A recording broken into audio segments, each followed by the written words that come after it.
Tropical Kiss or Miss. Written by Liwen Ho. Chapter 1. 11 years ago. Olivia. Hey Olive, back to feed your addiction. I still don't get why you like that show so much. Matt. Not so loud. I can't hear. Olivia grabbed the remote off the leather couch and aimed it at the TV. The large LCD provided an almost movie-like experience, which was why she loved coming over to use it. Living across the hall from her older brother might cramp some people's style, but for her, it had its perks. She turned up the surround sound speakers and leaned to her left as a tall figure in navy blue sweatpants strode in front of her. Now I can't see. You should make an appointment at the health center. Seems you're going deaf and blind. Olivia groaned as she craned toward her right. Her brother's roommate was fast becoming a pain in the neck, literally. She only put up with his wisecracks for the sake of her favorite show. Which, at the moment, he was preventing her from watching. She glanced up, expecting to see Matthew Chan's cocky grin. What she didn't expect was a view of his bare chest. Her cheeks heated and she forced her mouth shut. No guy had made her react like that before, and she wasn't going to give Matt the privilege of knowing he'd gotten her attention. He was confident enough with his boy-next-door good looks and open personality. He didn't need another reason to puff out those pectoral muscles that she had to admit she wouldn't mind seeing again. She lifted her lashes oh so casually, then stuck out her tongue when she spotted him smirking. Looks like you can see fine now. Matt paused from toweling off his wet hair and jumped to the side. Catching the pillow she threw his way, he teased, on second thought, your aim's not so good. Move, please. Locke just discovered a secret message. It might be the clue they need to get off the island. I wouldn't get your hopes up. He slung his towel onto the back of the couch and sat down beside her. Popular shows always drag on for years. No, they have to figure it out by May.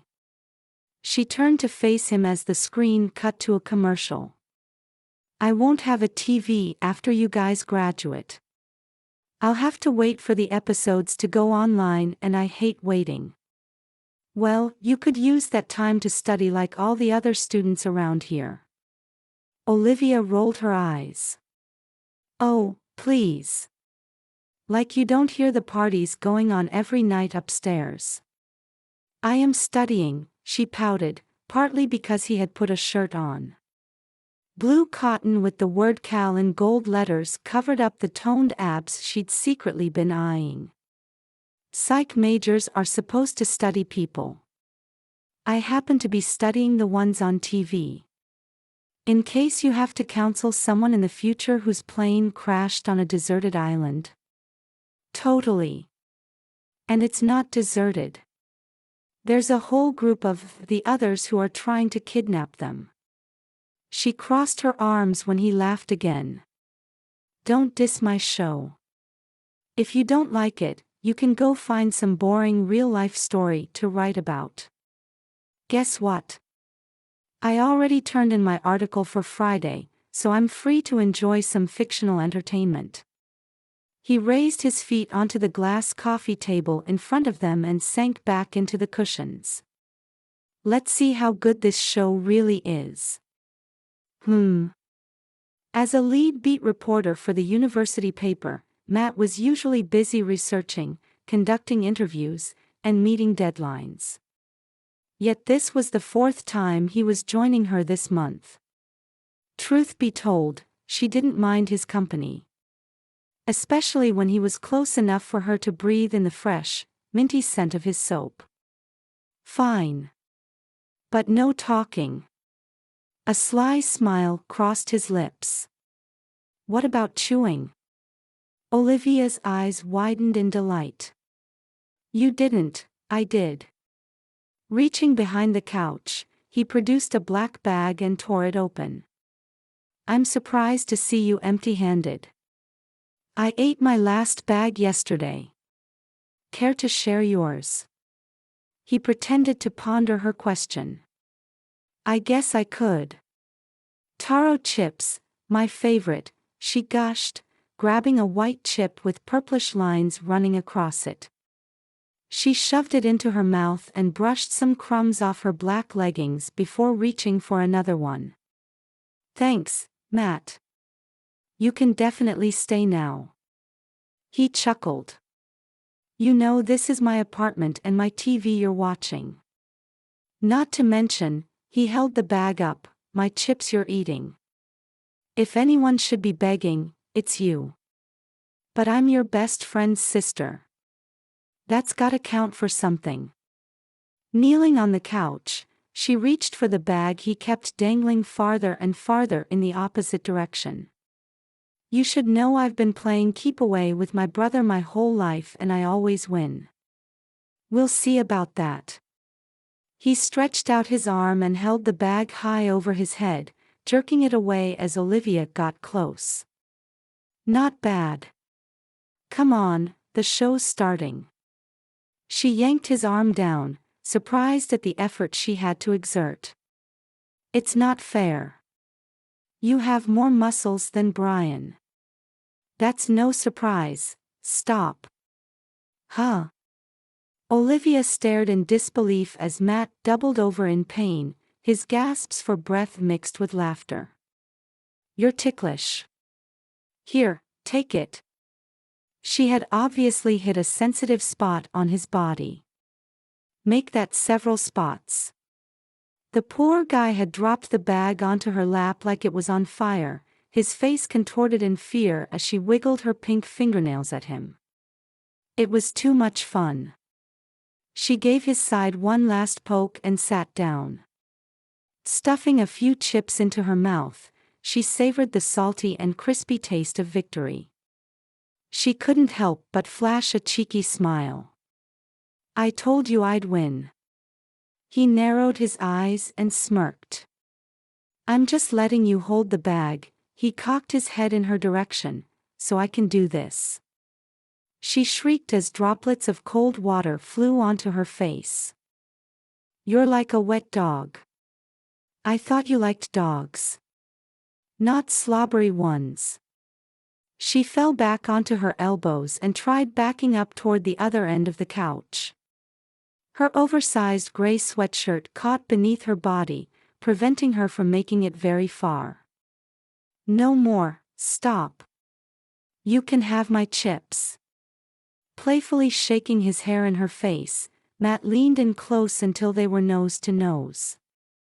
You mean my chips? Olivia swallowed hard, her throat suddenly dry.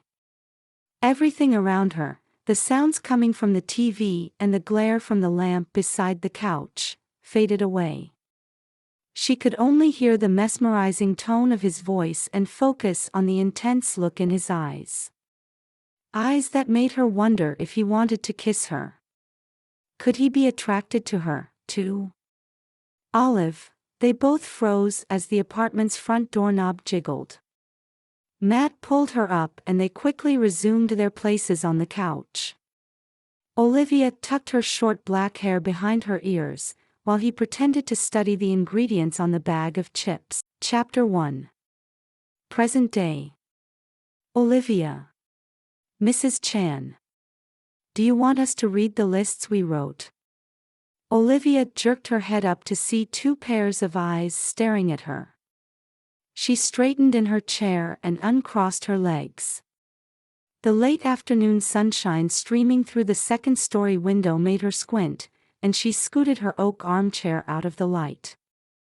She stifled another yawn before replying, yes, why don't you take turns sharing them? She wanted to blame her sleepiness on the gloomy December weather, but the rain had momentarily cleared up today. The real reason for her heavy eyelids. She'd had a date with the laundry last night, not to mention her favorite TV show. Thanks to Netflix, she now had company after her son, Micah, went to bed. This company didn't require her to listen or empathize or think, which suited her just fine. She did enough of that during the day. Although it was nice to escape from reality for a while, she was paying the price for it today. Leaning back in her seat, she observed the couple sitting in her office. In their mid-20s, they were a prime example of initial attraction with their cutesy expressions, frequent eye contact, and eager smiles. And the body contact. She noticed it as soon as they'd sat down on the couch. With their hands clasped together and knees touching, they were about as close as two people could get without sitting on each other. Ah, hormones, what a curse, she groaned inwardly. But without them, she'd be out of a job as a marriage therapist. The female client turned to her fiancé. I appreciate how well you listen and care about what I say. I like how you put a lot of thought into planning our dates. You work so hard to save up for our future. You're the perfect guy for me. The young man returned her enthusiasm. You're everything I want, too. Olivia could feel part of her lunch threatening to come up, and she swallowed hard. Young love, so sickeningly sweet, was literally making her nauseous. She glanced at her watch, grateful the 50-minute session was coming to an end. She addressed the couple who seemed to be engaged in a sappy staring contest. All right, I think we made some good progress today. It's always helpful to remember the positive things about your relationship, such as the traits that attracted you to each other in the first place. As I mentioned earlier, I'll be on vacation starting tomorrow. In the meantime, I have an assignment for you to do before our next session. The young man tore his eyes away from his fiancée. We love your assignments. What is it this time? Write a list of things that you find frustrating about the other person, traits you think may be points of contention in your upcoming marriage. Noting the woman's doubtful look, she continued, if you can't think of anything, try writing down the ways you're different from each other or any areas that you have disagreed about in the past. Be honest and realistic. Marriage is about two imperfect people coming together. I'm here to help you face it with both eyes open. That's the best way to ensure you will have a successful, fulfilling, and happy relationship. Olivia prompted her clients to follow her to the door where they parted ways. See you in 2 weeks. Once she returned to the room, she sat down at the corner desk to begin jotting notes. Premarital Session 3. Focused on strengthening relationship and building common ground between clients. Reviewed homework of positive attributes. New assignment, listing differences. Address patterns of communication and conflict in next session. She paused with one end of her ballpoint pen between her teeth as she mused about what she really wanted to write. Fiancé delusional about fiancé's perfection. Fiancé is a tightwad and planner equals obvious source of conflict in the future. End of honeymoon period, ETA 3 months post-wedding day. She snickered, so lost in her thoughts that she didn't hear the knock on the door until it opened. Good afternoon, Liv. A middle-aged brunette stuck her head in and smiled. How's it going? Olivia's supervisor entered, carrying a briefcase in one hand and an umbrella in the other.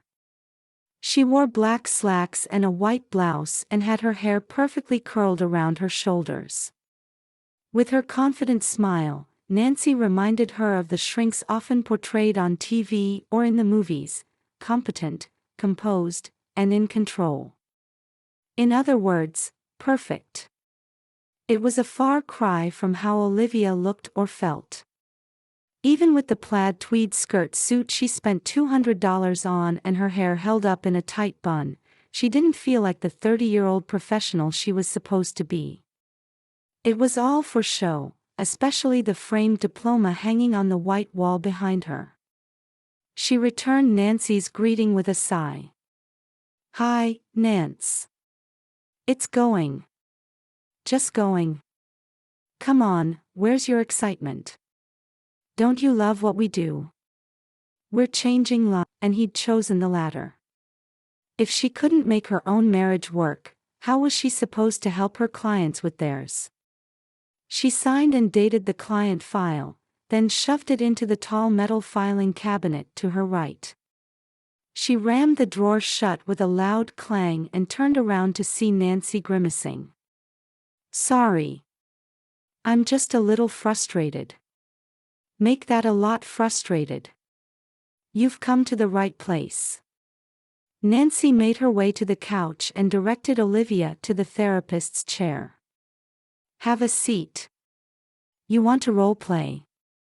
Olivia sat down and kicked off her black pumps. She had done this plenty of times in grad school with case studies her professors made up. Maybe she'd gain some insight that would help her enjoy work again. At the least, it could be an entertaining exercise. "All right, let's do it. Let me tell you my troubles." Nancy shook her head. No, you're the therapist. I'm the client." Chuckling, Olivia slipped her shoes back on and sat up straight. "You want to play that way, huh? Okay, go for it. I'm all ears." Nancy winked and wiped the smile off her face. Her shoulders fell, and she puckered her lips in an exaggerated pout. "Mrs. Chan. You have to help me. I don't know what to do." "Yes, dear." Olivia dragged her words out with a dramatic flair. "Tell me your problems." "Be serious," Nancy shushed her, before resuming her act. "I'm struggling big time with my job. I used to love what I do. I was good at it, too, like really good, but I just don't like it anymore. I hate going to work. It's like worse than getting 1% milk in my latte when I asked for 2. Are you feeling me?" Olivia threw her head back as laughter overtook her body. Tears pooled in the corners of her eyes and she blew out a long breath. Wow. She needed that. It felt so good to let go after everything that had happened recently. "That's terrible. I do not talk like that. I'm just taking some creative liberties. Come on, go with it." Nancy cleared her throat before continuing. "Are you feeling me?" Olivia nodded and put on her virtual therapist's hat. She could act professional even if her heart wasn't in it. That had been her MO for the past year anyway. "It sounds like you're feeling unhappy because you don't enjoy your work anymore. Is that correct?" "Yes." "Wow, you're good," Nancy cooed. "I am so unhappy. My clients are either big whiners or they're in denial about their issues. I'm tired of listening to them. Nothing I say makes a difference anyway." Yikes. She swallowed hard, wishing she could also swallow the words she just heard. Had she been complaining that much about her clients? Did she truly believe she wasn't being effective at her job? Someone sure needed a refresher course on empathy. And a good kick in the pants. Thankfully, Nancy was giving her a gentle but firm one. It was time for a reality check. You feel like it doesn't make a difference, but do you have reasons to believe that's true? What kind of feedback have your clients given you? They seem to be happy with my advice. I mean, they keep coming back to see me. Oh, except for that one couple who broke up after the guy asked me out when his fiancée was in the girls' room. Oh, that was bad. Definitely the craziest thing that's ever happened to me in this office. Not to mention, the most disappointing. When she had told Matt about the incident, he hadn't even looked up from his laptop. Keeping to his work deadline had once again been more important to him than keeping his wife. Men. They were all the same. On second thought, reality stunk. Her personal life was a prime example of that. She'd been searching for love from a man ever since her father left the family when she was 8. She'd married Matt, and he had moved out when their son turned 8.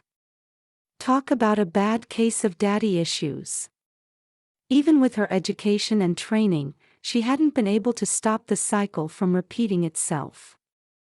Some relationship expert she was. Liv.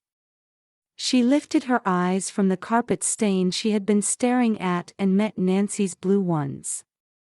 Yeah, where were we? The part where I give you a pep talk and tell you you're going to be okay.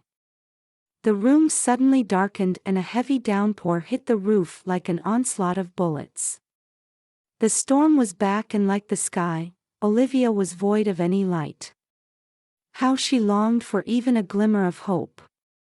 Am I, Nance? It doesn't feel like everything's going to be okay. I'm a fraud. Here I am telling my clients to do what I say, not what I do. Who am I to be giving relationship advice when my own marriage fell apart? Who better to? Wouldn't you want to hear from someone who's gone through the hard times and come out of them for the better? I'd rather have that than someone who spouts off facts they read in a book. You're talking like Matt and I are going to get back together. You want to, right? Of course I do. But things between us are kind of complicated. Much too complicated to disclose to Nancy. Although she was a friend, she was also her superior and the last person she needed judging her actions. Regardless, she still had the same concerns she had when she and Matt separated.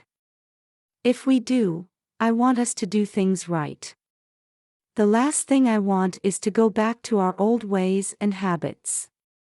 I don't want to be hurt or disappointed anymore.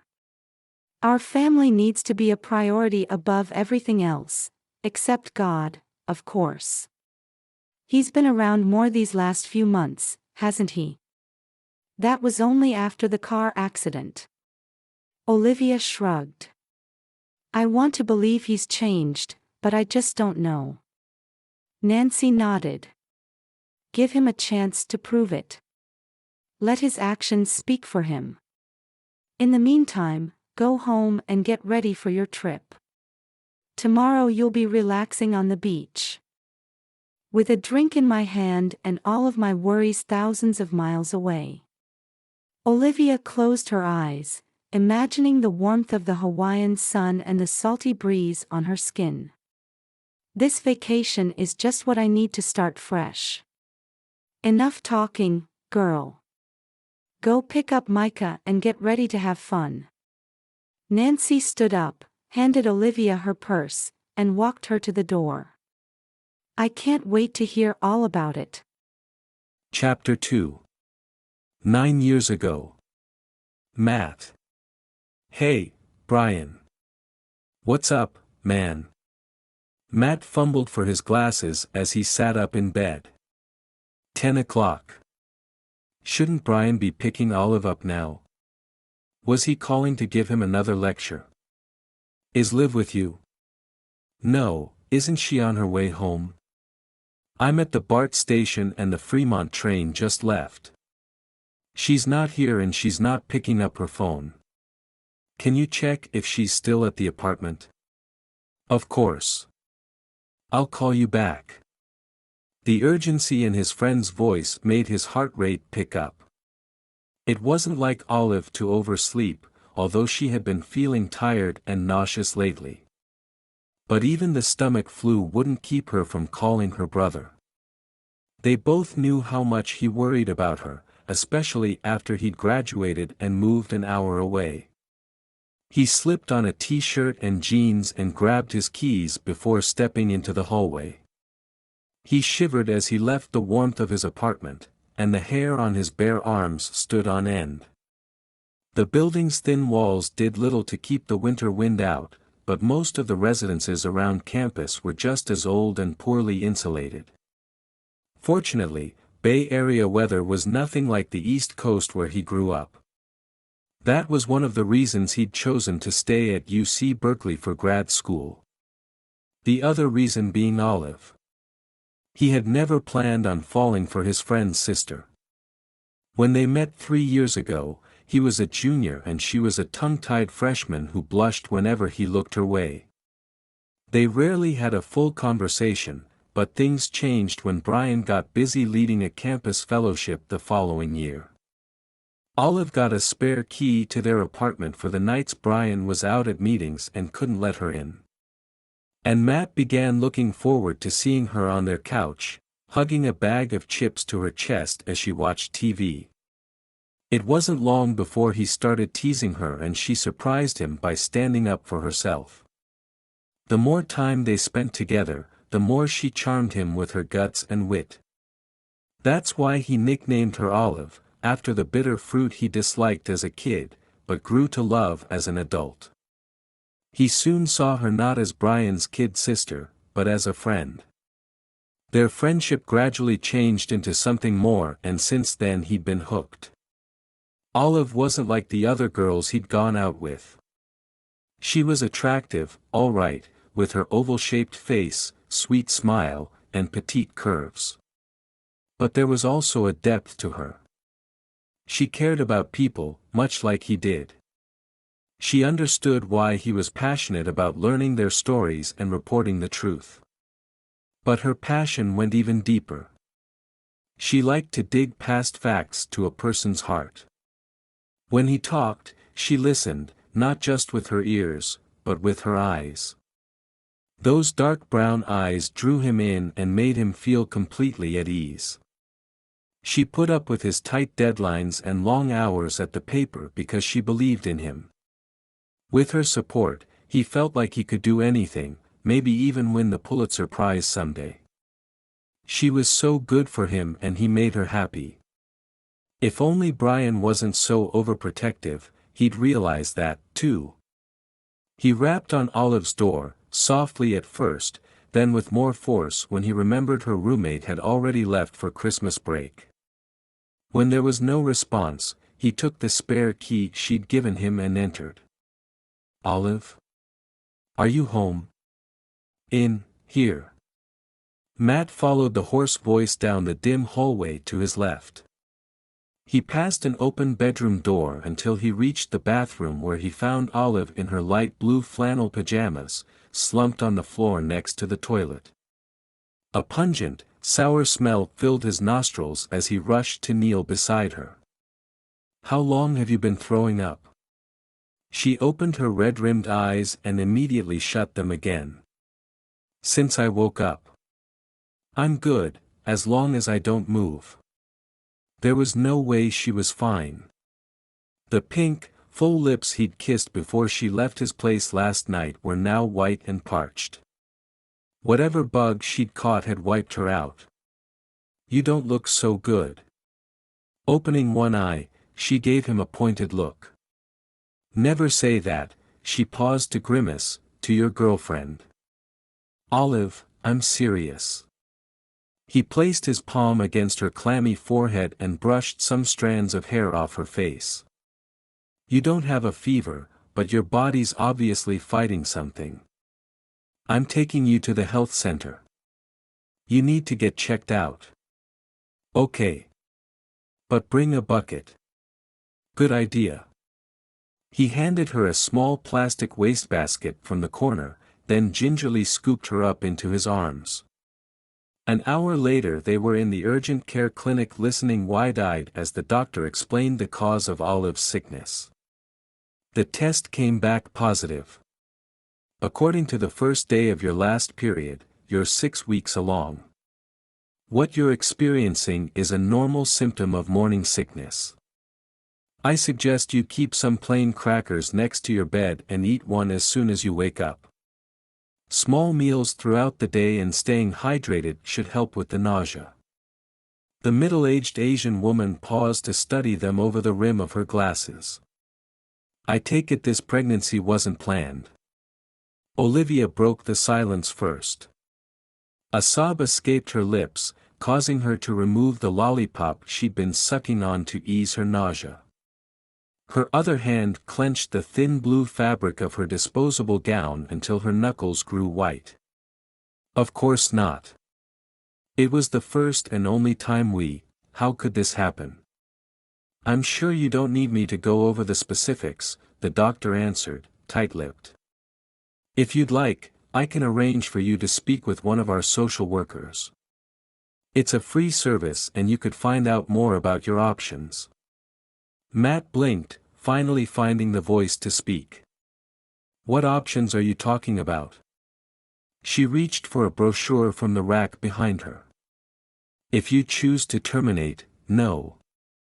Olivia placed a hand over her stomach and shook her head. We won't, she shot Matt a determined look, I won't choose that. This is a baby we're talking about, not some problem to get rid of. The doctor held her hands up in a calming gesture. All I'm saying is that you need to be informed and take some time to think things over. Handing the brochure to Matt, she continued, her tone softening with pity. As you know, in our culture a pregnancy outside of marriage can bring shame upon the family. You're both so young with your futures ahead of you. What would your parents think about you throwing away your education? This is a big decision with many consequences. And it doesn't only affect you, it also affects your families. Think about it. Matt nodded resolutely, knowing the doctor's words couldn't be more true. Both he and Olive were a semester away from graduation and he'd just landed an internship at the city paper. His career goals, including getting a regular byline by next year and working up the ranks to editor-in-chief, didn't leave room for starting a family, at least not for another decade. School and work aside, he didn't want to think about their family's reactions, specifically Olive's. They'd never hear the end of it from Brian. Since they'd started dating, he'd taken it upon himself to act like their parent. Sure, he'd always been a stand-in for Olive's dad, but a father figure was the last thing Matt wanted. His old man did enough for him by depositing money into his bank account and leaving him alone. That's what a father's role was, wasn't it? He felt a tug on his hand and looked up. We won't be needing this. Olivia took the brochure she'd pulled from his grasp and handed it to the doctor. It's your choice. She jotted a note and signed off on the form attached to the clipboard in her hands. If there are no more questions, you can get dressed, she added before leaving the room. Olive hopped down from the exam table and turned her back to him to begin dressing. Matt rose from the chair that had kept him from falling over in shock and took a few steps to the other side of the room. He faced the wall to give Olive some privacy and a poster caught his attention, taunting him with its bold font, the kind newspapers used for headlines.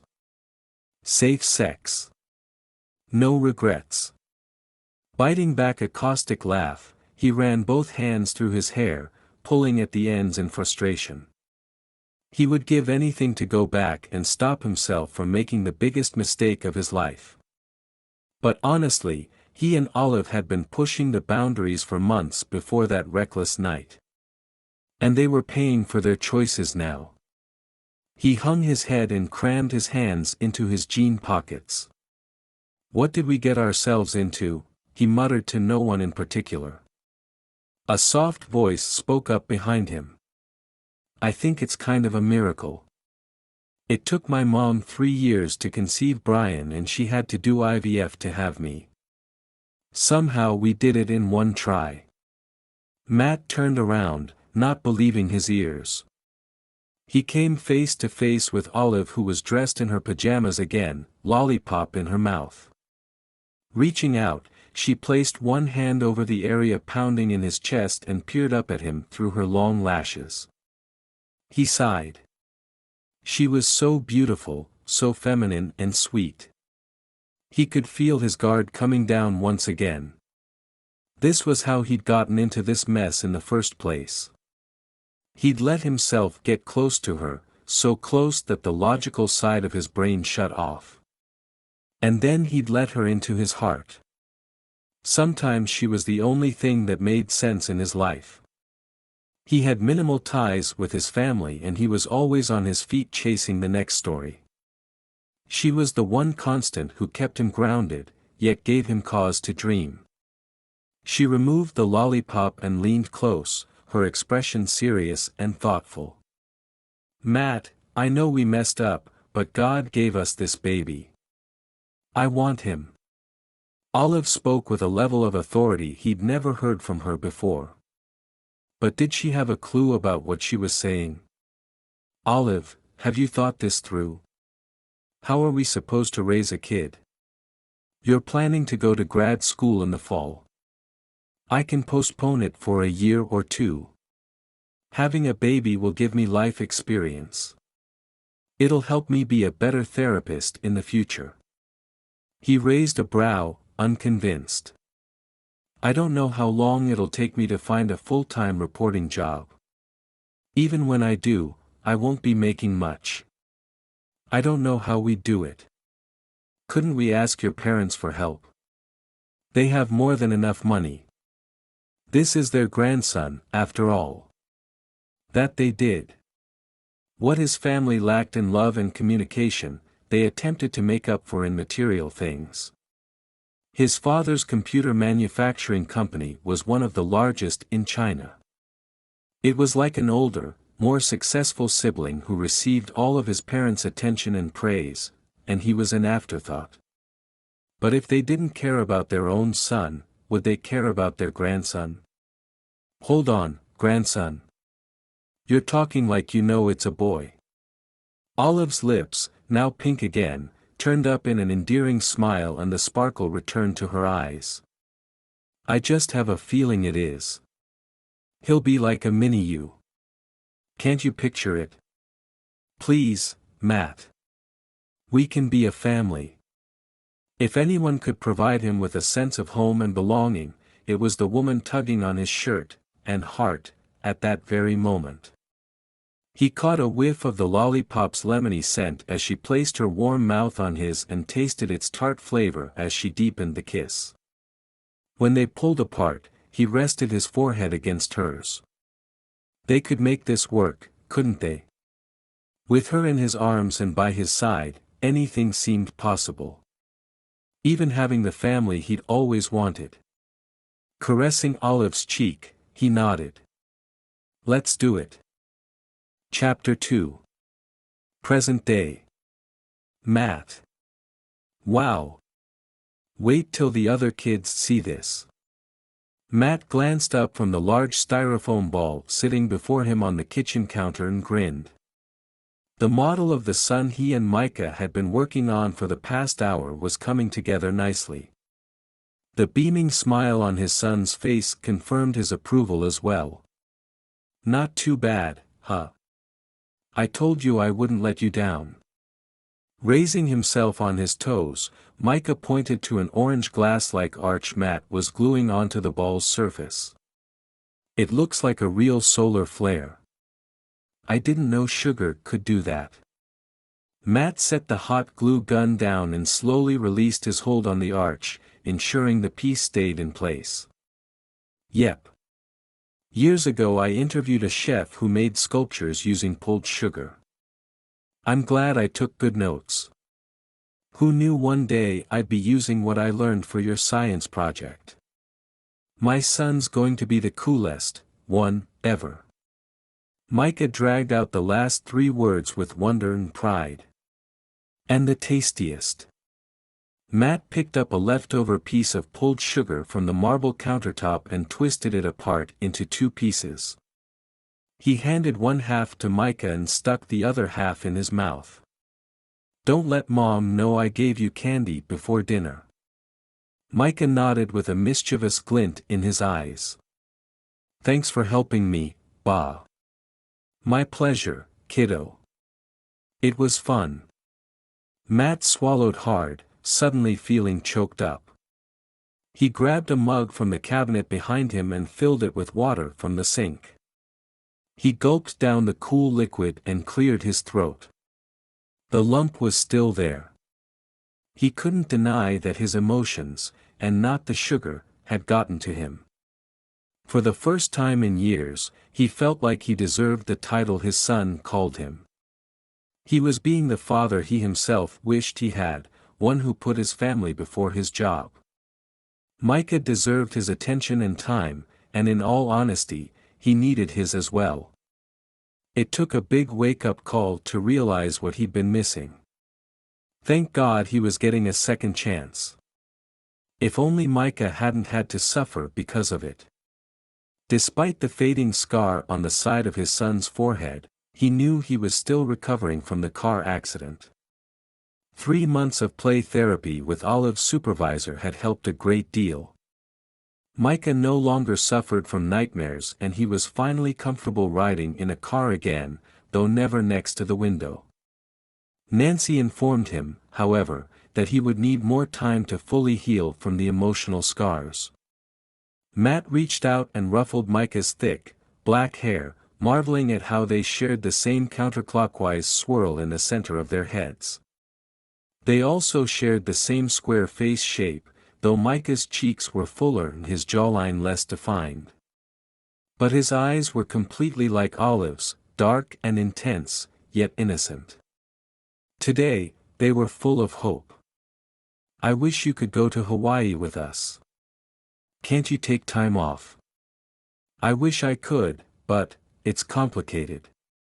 Matt winced when Micah's eyes clouded with disappointment, resembling the darkening sky he saw through the window next to the breakfast nook. He wished he could give Micah a better answer, but how could he tell him he couldn't go because he hadn't been invited? We'll do something fun when you get back, just the two of us, okay? Can Mom come, too? I like it when we do things together. Of course. I like it, too. That was the truth. The last few months had shown him how close his family could be when they put each other first. When he and Olive weren't arguing, or worse, giving each other the silent treatment, they were so good together. They were the family they'd hoped to be when they vowed to stay together, for better or for worse. Even though they'd been young and idealistic, not to mention, pressured to get married before Micah was born, they'd truly been in love. Was it too late to get that back? The chime of the doorbell interrupted his thoughts. He turned to Micah with a smile. Speaking of Mom, that should be her now. What do you say we get some takeout for dinner? Pointing to a paper menu on the refrigerator door, he urged, go ahead and pick something out. Micah nodded eagerly. Anything I want? Sure, Matt called over his shoulder as he walked out of the kitchen into the living room.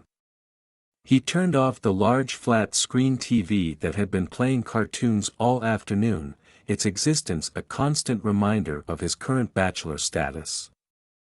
It had been an impulse buy, a consolation prize after the split when he finally gave up hotel life and got his own place. But the only good thing about this apartment was its close proximity to his family and the short-term lease. No matter how luxuriously furnished it was, this home didn't seem like a home without his family. Without the one woman he'd ever loved who was standing on the other side of the front door. He opened it and was immediately greeted by a strong gust of wind, followed by the sound of chattering teeth. Olive? Where's your umbrella? Olivia stomped her feet on the rubber welcome mat, rubbing her hands up and down the sleeves of her wet blazer. Her bangs lay plastered to her forehead and her lips were pale. At home, she groaned. It was sunny when I left for work. Do you have one I can borrow? I don't mind looking like a drowned rat, but I don't want Micah to get wet. You look pretty good for a drowned rat. His attempt at flattery fell flat and he sobered up. Yeah, no problem, I have an extra one. Her lips curved in a small, tight smile. Is he ready to go? He recognized that expression. It was the same one she wore in college before he'd earned her trust. She'd let her guard down once they started dating, but sometime during their marriage she'd started shutting him out again. He guessed she didn't want to appear weak or needy, and her ruse worked. The only times he'd ever seen her cry was when she was pregnant, which she blamed on hormones, and the day of the car accident. She hadn't even shed a tear when he moved out, which had made him question how much she cared. But she had to know how much he cared for her. Actually, do you want to stay for dinner? I told Micah we could get Chinese. It'll save you some time with the packing you need to do. He stepped aside to allow room for her to enter. Olivia's eyes brightened and she smiled, this time more genuinely. Sure, thanks. That would make things easier for me. Micah ran over with a wide grin that revealed two front teeth flanked by gaps on either side. Mom! We're eating dinner together. I'm getting chow mein and pot stickers. What do you want? Hi sweetie, I missed you. She cupped his face with both hands and planted a kiss on his forehead. I'll have scrambled eggs over rice. With shrimp, she added as she took off her heels. Looking to Matt, she asked, I'm completely soaked. Do you mind if I get a towel to dry myself off? After a year of separation, it still seemed strange to hear Olive be so formal. They had once shared everything. But sharing a home and a bed didn't mean they were always in it at the same time. That was his fault, more than anyone's. And these were the consequences of his actions. Go for it, my place is your place, you know that. The clean towels are in the master bath. Her brows drew together before she nodded and walked down the hall toward the bedrooms. Matt jerked his thumb in the direction of the dining room. Come on, Micah, I'll call in the order and you can do your homework. A couple of minutes later, Matt grabbed a clean t-shirt from the laundry room and headed to his room to check on Olive. He heard the whir of a hairdryer as he approached the slightly open door and pushed it open. A king-sized bed filled the center of the room with a walk-in closet to his right and a large bathroom to his left. Other than a framed family photo sitting on the nightstand, the room remained as bare as the day he moved in. To his surprise, he found Olive in front of the vanity, her hair falling in soft waves around her shoulders. She had her back to him and was busy drying off the sleeves of her purple blouse. A blouse she was no longer wearing. Swallowing hard, he let his eyes linger on his wife. He took in all the delicate curves he missed touching and holding. Even in her absence, he could remember every detail of her body, from the ones he could see now, the faint lines on her stomach left by the pregnancy, to the ones hidden beneath her skirt, like the tattoo of the word hope that she'd gotten after their separation. She was a beautiful sight to look at, but one he didn't have the freedom of looking at anymore. His eyes met hers in the mirror and he dropped his gaze and turned away. The hairdryer stopped and Olive approached him. Staring straight ahead, he muttered, Sorry, I should have knocked. Don't be silly, it's your room. Is this for me? Not waiting for him to answer, she took the t-shirt from his grasp and slipped it on. You can turn around now. Matt did as she said, not expecting to see the girl he remembered from years ago wearing his shirt, its hem skimming the tops of her knees. For a brief moment, an innocence returned to her eyes. The smile playing on her lips reminded him of the teenager he fell for over a bag of chips. How he missed those days before life got complicated. Without thinking, he brought his hand to caress the side of her face and uttered the words he'd been wanting to say the past few weeks. I've missed you. She drew in a quick breath and shook free from his touch. Matt, don't. I can't think straight when you touch me. Remember what happened last time? Of course he remembered. It was that memory that gave him the hope he needed to try again. Olive, let's start over. You, me, and Micah. I want us to be a family again. Her eyes widened before she looked away. We talked about this. I don't know if I'm ready. What if things go back to the way they were? He tipped her chin up so he could look into her eyes. They won't. I won't. I'll be the husband and father that you and Micah need. The one you both deserve. I promise. She stepped out of his reach. Don't make promises unless you can keep them. He doubled over as if he'd been punched. She might as well have hurt him physically because her words had the same effect. Was she still blaming him for the car accident? Yes, he was partly to blame. Not because he was the one who'd run a red light and gotten T-boned, that was all Olive's doing, but because he was supposed to drive Micah to his softball game. When he couldn't leave work as he'd promised, she had to cancel on her clients and break a few traffic laws to get Micah to the field on time. The air in the room turned cool. He rubbed the back of his neck and blew out a long breath.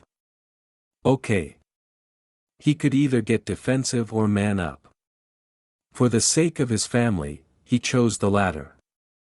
Before he could speak, he felt Olive's hand on his arm. I shouldn't have said, no, you're right. I put my work before you guys too many times before, but I won't do it again. Those big brown eyes he loved staring into softened when he placed his hand over hers. Give me a chance to prove it. She chewed on her bottom lip and nodded. Maybe we can talk after the trip. The doorbell chimed, breaking off their gaze. That's the delivery guy. I'll get it. Matt strolled out of the bedroom to the front door. He exchanged some cash for the bag of takeout boxes and set it on the dining table. Dinner's here. Let's eat. Micah and Olive reached the table at the same time and sat down, one on each side of him. She opened the containers and dumped the food out onto serving plates, and the rich, slightly sweet smell of soy sauce filled the air. Matt handed each one of them a plate and a pair of wooden chopsticks and sat down. Yum, I'm so hungry. Micah poked his chopsticks into a plump potsticker and brought it to his lips. Matt chuckled and reached for his hand. Hey, buddy, let's pray first. We need to thank God for giving us everything we have. He held out his other hand to Olivia, who responded with a quirked brow. The three of them bowed their heads as he said grace. Thanks for remembering. There was no sarcasm in Olive's tone, only gratitude and a bit of awe. The gentle squeeze she gave his hand before letting go lifted Matt's spirits. In the past, he'd always been too busy to eat dinner with the family, to go to church, or to pray, and eventually she stopped expecting him to do so. It felt good to surprise her today. I'm trying not to take anything for granted. Can we eat now? Their son eyed the potsticker on his plate and licked his lips. I can't wait anymore. Olivia laughed as she gave Micah a spoonful of chow mein, then offered some to Matt. Of course. You must be growing today. He definitely is. Matt added some fried tofu to Olive's plate before piling it onto his own. He ate a big bowl of cereal after school and 5 mandarin oranges. Turning to Micah, he exclaimed, I can't believe you still have an appetite. Micah shrugged, his mouth too full to speak. I remember when you were 2 and the doctor told us to feed you butter because you weren't gaining enough weight. Guess we don't have to worry about that anymore. Olivia's tone turned wistful. You're growing up so fast. Mom, I'm only 8, Micah managed to say in between bites. Matt ruffled his son's hair. True, but it feels like only yesterday that we brought you home from the hospital. He met Olive's eyes in a shared smile. That was a great day, wasn't it? The best. He couldn't deny the trace of regret in her voice. And rightly so. All the anticipation and hope they once had for their little family became overshadowed by the stress of parenting. They'd lost their focus and retreated into their own corners instead of working together as a team. How he wished they had handled things differently. But it wasn't too late to make changes, starting with the tone of this conversation. So, are you excited about the trip? I bet Brian and Lonnie are looking forward to seeing you guys. It's been, 3 years since they moved to Oahu. 5. They moved a year after they had Keone. That long ago? For someone so good at remembering details, you have no sense of time. It was a jab, but a playful one that accompanied her grin. Yeah, well, that part of my brain's a little weak. So, how old is Kaylee? 3. I can't believe we haven't met her yet. Well, life got busy for all of us. Busyness was a better excuse for the distance between their families than the real reason. Sure, he had appeased Brian by marrying Olive, but he'd always be the guy who knocked her up. Now he was also the no-good jerk who'd left his wife and son. Even if he won Olive back, her brother might be harder to convince. I'm full, Micah announced as he set his chopsticks on his empty plate. He wiped some sauce from his mouth with the back of his sleeve and looked at both of his parents. Can I go finish my homework? You've got all Christmas break to do it. But, Mom, I'm going to be at the beach every day. I don't want to bring my homework there. Good point. Micah scrambled out of his seat and headed to the kitchen. We'll have dessert when you're done, Matt called after him. Micah stopped in his tracks and spun around. Ice cream with chips. Yep. Taro chips, of course. Cool. Matt grinned as he watched his son run off. He was one of the best things in his life and he had so little to do with how he'd turned out. He's a great kid. You did an amazing job, Olive. I think he got his studiousness from you. You know I prefer watching TV to reading books any day. She pushed some rice around her plate before taking a bite. And it's not like I had him by myself. I couldn't have done it without you. There she was, the girl he had fallen for. Her eyes held a secret glint, one that she reserved only for him. That was the easy part. He paused to clear his throat, enjoyable of course, but easy. You did all the hard work afterward, dealing with morning sickness, the 30 hours of labor, those sleepless nights. That was all you. I don't mind taking the credit, but you did change your share of diapers. Or at least tried to. She threw her head back as laughter tumbled out of her. I remember catching you one time with swim goggles on. I'm surprised you weren't wearing gloves, too. I wasn't worried about my hands. My eyes, yes.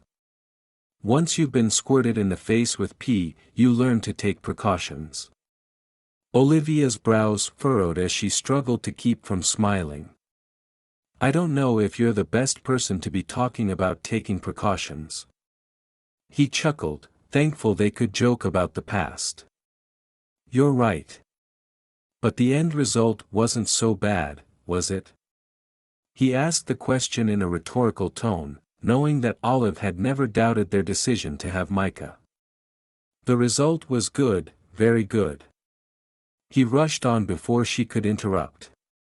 Well, not the entire 9 years of our marriage were good, but certainly the first few. I know we can get back there, to where we were when we started. Please, Olive, let's try again. Olivia set her chopsticks down on the edge of her plate. What do you have in mind? For starters, we go to counseling. Counseling? The disbelief in her voice made him grin. You know, that thing you do every day to help couples have a better relationship. You're serious? Of course I am. I've seen how much it's helped Micah. I think it could help us, too. Okay. She drew the word out in such a cautious manner that it sounded like two separate words. She nodded slowly, as if in a daze. I'll ask Nancy for a list of referrals and we can pick one together. Great. Anything else? I'd like to move back. A loud ring interrupted his words, surprising both of them. What terrible timing, or maybe perfect timing. He hoped it was the news he'd been waiting for. Sorry, I need to get that. I'm expecting an important call. Matt got up to locate his cell phone, which he found on the kitchen counter. He took one look at the name on the screen and immediately answered. Mr. Larson, thank you for calling me back. I was hoping to hear from you before Friday. He retraced his steps to the dining room and held up his index finger, gesturing for Olive to wait. She nodded and resumed eating, an obvious look of wariness on her face. Matt returned his attention to the animated voice on the line, pacing and listening at the same time. As the call continued, his excitement grew and he decided to hide away in his bedroom. He knew Olive would easily put the pieces together if she overheard his side of the conversation, but this was something he wanted to surprise her with. Minutes passed and with all the details finally in place, he hung up the phone with more hope in his heart than he'd had in a long time. He rushed back to the dining room, eager to share his news with his family, but they were no longer there. Their empty plates sat in the sink and Micah's overnight bags were gone. Alone again in his apartment, he had the sinking feeling he'd just lost his chance to win Olive back. Chapter 3. 4 years ago. Olivia. Hey, let's take a break. Come on, Micah's finally sleeping. To Olivia's surprise, Matt placed his hands on her shoulders and leaned in to nip at her earlobe. He'd been sitting across from her at the kitchen dinette typing away on his laptop while she had her head buried in a thick psychopathology textbook. When had he gotten up to come to her side? She turned to her right and felt his lips brush hers before they kissed a warm path down her neck to the collar of her flannel shirt. Without intending to, she cringed and pulled away. Don't you have an article to write? I do. But I also can't stop staring at you. And thinking about taking you to bed. Talk like that used to make her giddy, but lately it just reminded her of the ever-growing to-do list hanging on the fridge door. That's sweet, Matt, but I have to finish reading this chapter. It's like 30 pages long. After that, I have to analyze a case study, she sighed, already feeling her eyelids starting to droop. She was 26, but she was feeling as tired and cranky as their preschool son when he didn't sleep enough. Micah was in the stage of fighting naps, which meant she'd spent half an hour chasing him around the house. She had only just sat down to study. I can't right now. It's not a good time. Matt straightened and crossed his arms against his blue sweater. He frowned, then reluctantly returned to his chair. When will it be a good time for you? Olivia switched her focus from the sentence she'd been reading and rereading for the past few minutes. This mommy brain that people talked about was real. She couldn't multitask as well as she used to. That was probably a good thing because Matt's serious tone told her he wanted her full attention. She couldn't distance herself from the conversation any longer.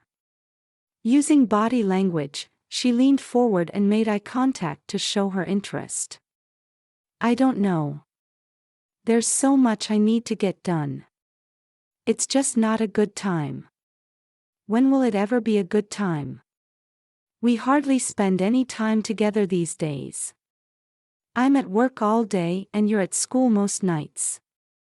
Sometimes I feel like we're nothing more than two roommates who share a kid. Olivia's hands clenched into tight fists and she closed her eyes to calm herself. It was times like this when she'd rather throw a tantrum than behave like an adult. A dozen thoughts raced through her mind of how to respond. She wanted to take the defensive route, but that would only escalate the situation.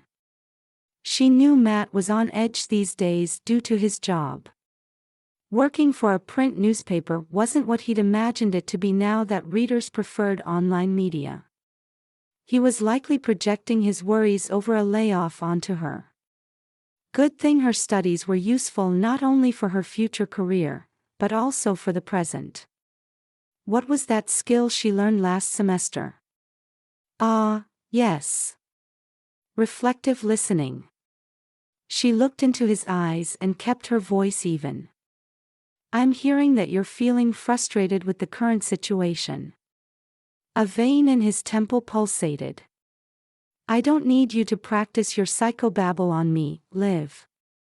Just talk. So much for being civil. Okay, fine. I wish you'd try to put yourself in my shoes and understand what I'm going through. I finally get to focus on myself instead of Micah. She stopped herself short from adding the words and you, and get to do what I want. I need to pass my classes so I can get an internship next semester. Most of my classmates are already halfway through their hours and I haven't even started mine. I'm trying my best to catch up, but it's a lot harder than I thought it'd be balancing my studies and being a mom. I need to use every free minute I have to study. Is that too much to ask? What about being a wife? His accusing tone should have irked her, but there was a vulnerability in his expression that softened the blow. He was admitting something deeply personal. He needed her. She'd always loved that about their relationship, how secure Matt made her feel. She never had to worry about him straying or leaving like her dad had. He was exactly the kind of husband her mama had told her to find, a man who loved her more than she loved him. Not that she didn't love Matt, she adored him, and more importantly, trusted him. But she knew he needed her more than she needed him. I'm still your wife, Matt. But I'm also a mom and a student. I just need time to adjust to my new schedule. Give me a while to figure it out. Matt's features hardened, but he took the hand she offered him from across the table. He rubbed his thumb over her knuckles and sighed. Yeah, sure, I get it. You've sacrificed a lot for Micah. You deserve to have your dream, too. Thank you for understanding. Olivia hoped he heard the sincerity in her words because she meant it. She had too much on her plate already to add more to it. This was only temporary. After graduation next year, she'd have the time and the energy to reconnect with him more regularly. Lifting his hand to her mouth, she placed a soft kiss on his palm. You're the best. I'll make it up to you. A wry smile crossed his lips as he stood. He grabbed the leather jacket on his seat back, along with his wallet and keys from the table. I'm gonna go for a drive. Sure, take your time, she agreed a little too quickly. She tried to make up for her overenthusiasm by adding, I know how much you love driving the new car. I'll pick up some pizza on the way home. Half combination and half Hawaiian sound okay? Liv? Olivia glanced up from the sentence she was marking with a yellow highlighter. Yeah, that'd be great. Don't forget to get extra olives. Micah loves them as much as you do. Olives. Of course. A flash of emotion crossed his face before she could decipher it. She called out to his back as he made his way to the front door. See you later. Chapter 3. Present day. Olivia. Can we go to the beach today, Mom? Olivia exhaled deeply and pried her eyes away from the dining room window. The beautiful view confirmed how different life on Oahu was compared to California. Even with the rain pouring down, the lush greenery surrounding her brother's quaint house was enough to soothe her mind. Sorry, sweetie, but it's raining even harder than yesterday. Unless it clears up later, it's a no. He plopped down in the chair next to Olivia. Is it gonna rain every day we're here? I hope not, but let's see. She picked up her cell phone from the table and double-clicked the weather app icon.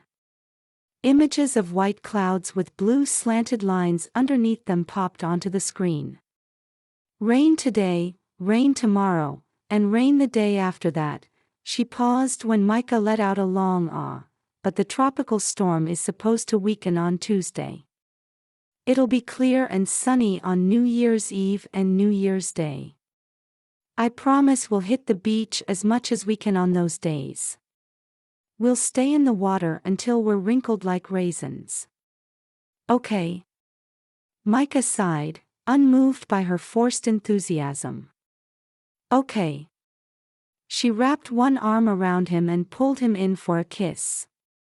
He slumped against her, reminding her of the baby who used to lean his head on her shoulder when she carried him.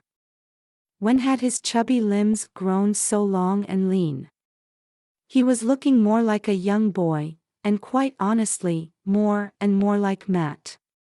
She couldn't help but feel guilty as she smoothed down the lock of hair near the whirl on his head that refused to lay flat. Such reminders of Matt always made her feel like she'd failed as a parent. But they also motivated her to do what she could, like planning a trip to Hawaii, to make Micah's life a little better. Too bad the weather wasn't cooperating. I know this trip isn't turning out the way you hoped, but we can still have fun. I know. I like playing with Keone and Kaylee. Pulling back, he looked Olivia in the eyes. Mom, how come you and Ba didn't have more kids? It'd be fun to have someone to play with at home. She avoided his gaze and scrambled to think of an answer. Why did she always get stuck with the hard questions? At least this one didn't require an actual birds and the bees lesson. She was still recovering from that conversation. God just gave us you. You're more than enough for us. Ba and I love you, you know that, right? He nodded without a word. I didn't hear you. She tickled his sides, knowing the exact spot that would produce a smile. He was so much like Matt. You know we love you, don't you? Yes, Mom. He collapsed in a fit of giggles as Olivia poked him one last time. Hey, I have an idea. We can't go snorkeling today, but we can still see fish at the aquarium. Let's ask Aunt Lonnie to take us. What do you think? Micah raised his voice and jumped up. Cool. I hope they have sea turtles. Ba told me to take pictures if I see any.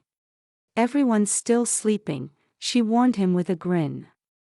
Due to the time difference, they had been waking up before the sun, and Micah used the hour before his cousins got up to FaceTime with Matt. Did you talk to Ba already? That was fast. Yeah. He had to go somewhere, but he said he'd talk to us soon. Olivia looked for signs of disappointment on his face and was relieved to find none. The last thing she wanted was for Micah to suffer because of her and Matt's problems. The separation had been hard on him, but she knew, and studies had confirmed that kids were worse off living with parents who fought all the time. She'd experienced the emotional damage herself, but she at least had an older brother to watch out for her. Speaking of Brian, she heard the shuffle of his footsteps as he carried a cup of coffee into the room. Morning. He took a seat across from them and reached for the box sitting in the middle of the round table. He grabbed one of the pastries inside and took a bite. "Did you guys eat yet?" "I haven't. My stomach's been acting up ever since we got here." "I wish I could have a malasada," Olivia said, referring to the plump, holeless donut in Brian's hand. "Do you want one, Micah? Is there one with stuff inside?" "Sure. Do you want hopia or lilikoi?" He translated the words when Micah furrowed his brows. "Coconut or passion fruit?" "Passion fruit." He accepted the malasada Brian handed him. "Thanks, Uncle Brian." Olivia chuckled in amazement. She still had a hard time believing her brother, the guy who preferred the library to the outdoors, now lived a few miles from the beach. And spoke Hawaiian. Granted, he'd only gained a small vocabulary since marrying Lonnie, but he drastically changed his lifestyle for the woman he loved. Of all the reasons why she looked up to him, that was at the forefront. "We're thinking of going to the aquarium today. Do you want to come?" "Unfortunately, pastors don't get weekends off. I need to finish my sermon prep for tomorrow." Although Brian worked full-time as an optometrist, he shared in a lot of the responsibilities at his father-in-law's church. That was the reason he and Lonnie had moved to Oahu, so they could be near her family and support the growing congregation. "I can't believe they let you preach," she teased. "What's the message on?" Brian paused for a beat before he replied. "Marriage." Olivia willed herself not to roll her eyes. She'd heard enough of his lectures over the years to know that he was well-versed on the topic. She kept her tone light, but spoke through gritted teeth. "That should be interesting." The chatter of high-pitched voices from the other side of the house reached the dining room. Micah stuffed the last of his breakfast into his mouth as he hopped off his chair. "They're awake. Can I go?" "Sure. Remember to brush your teeth." Olivia's smile soon faded when she spotted the serious expression on her brother's face. "What? You look worn out, Liv." She shrugged. "It's the jet lag. And my body needing to recover from the holidays." Micah's had non-stop school events since Thanksgiving. He nodded thoughtfully. "How's life as a single parent treating you?" Even though Brian's tone wasn't accusatory, she felt strangely defensive. "I'm not a single parent, Matt does as much as I do. He has Micah for the first half of each week. He even changed his schedule so he can work from home on those days and pick him up from school. He's a good dad, unlike some people." He raised his brows and took a sip from his mug. "I didn't say he wasn't." Never mind," she conceded. She didn't want to think about the past. She was here to distance herself from it, even if only for a few days. "You know you'll need to forgive him someday. If you don't, it's going to keep eating you up inside and hurting your relationships, your marriage."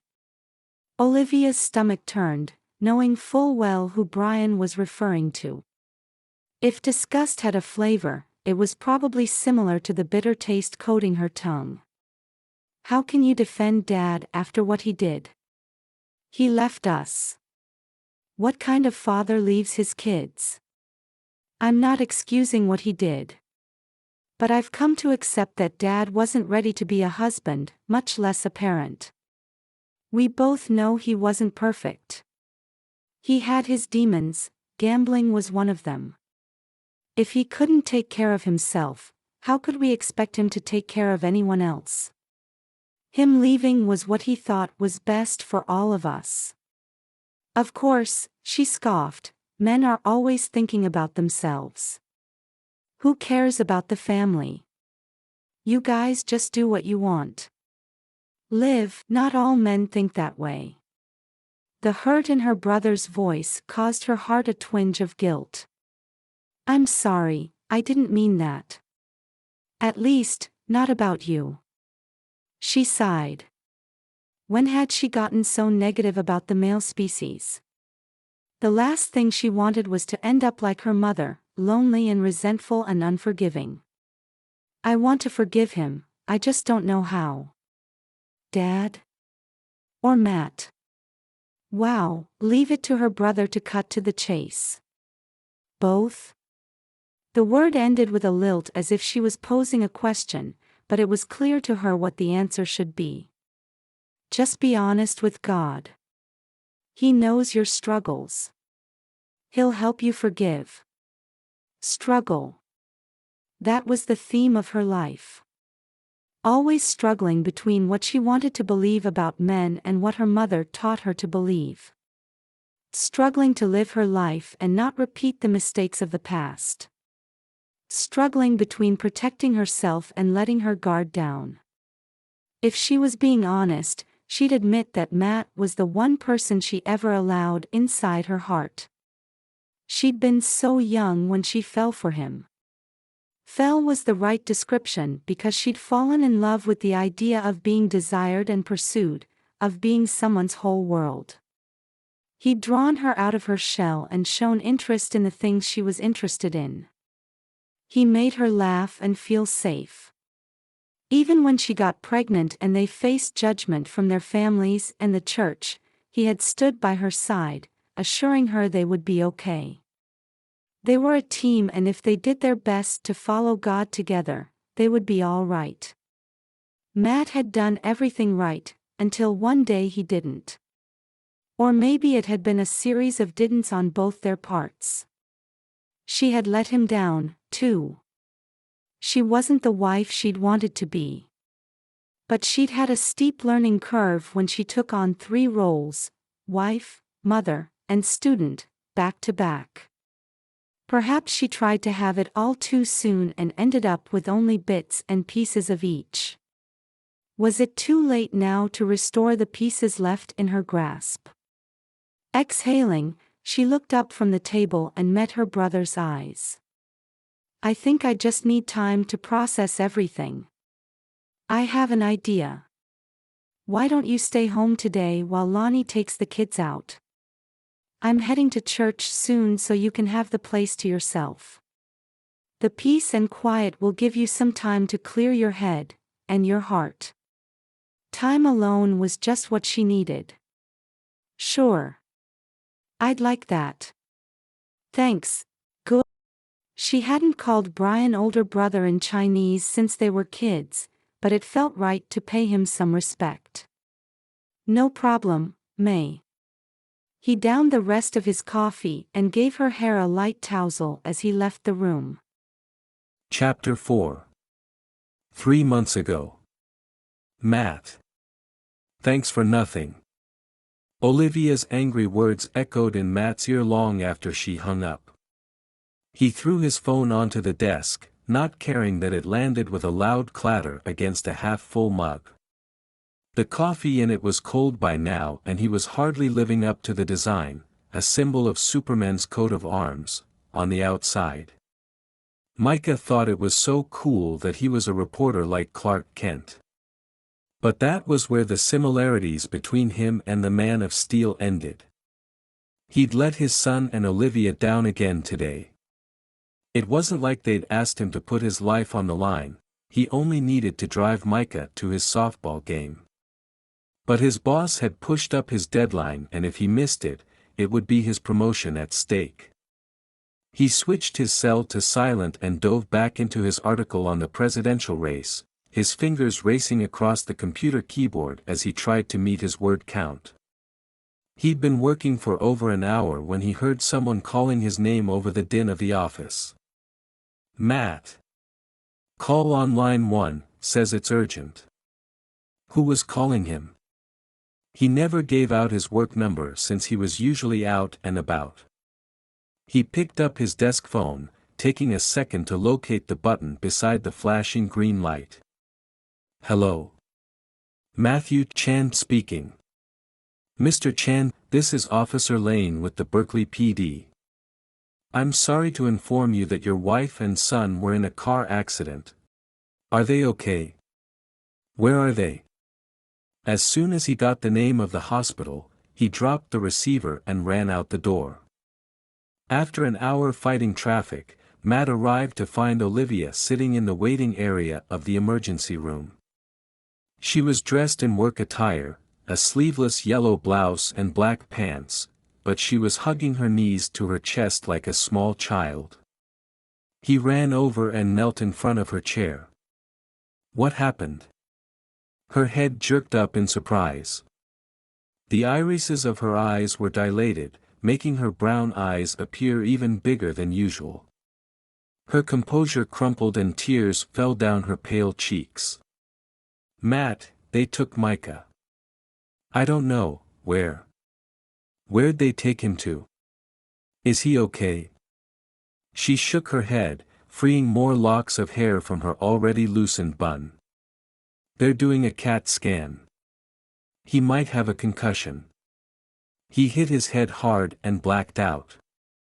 When he came to, she choked on her words and fought to finish the sentence. He couldn't remember what happened.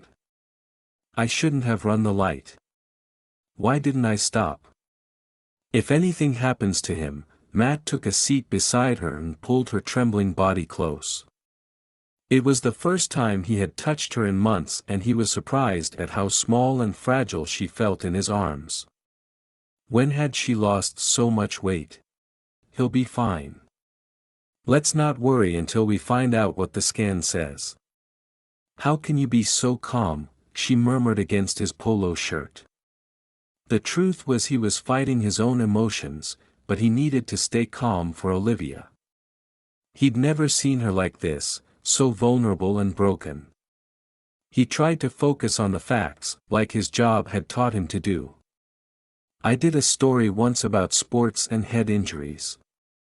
The best thing to do is to get medical attention as soon as possible. Micah's getting the help he needs. All we can do is wait. Olivia nodded, her breathing gradually evening out. A few minutes passed in silence as Matt held her still. Cold air from a vent above their seats caused Olivia to shiver, and he rubbed away the goosebumps on her bare arms. He sensed her body relax, and the way she rested her head on his chest brought tears to his eyes.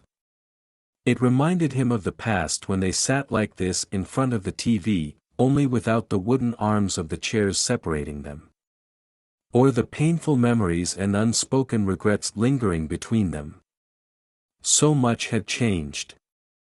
How had they gone from being happy together to this? One thing was for sure, he did love her. Are you okay?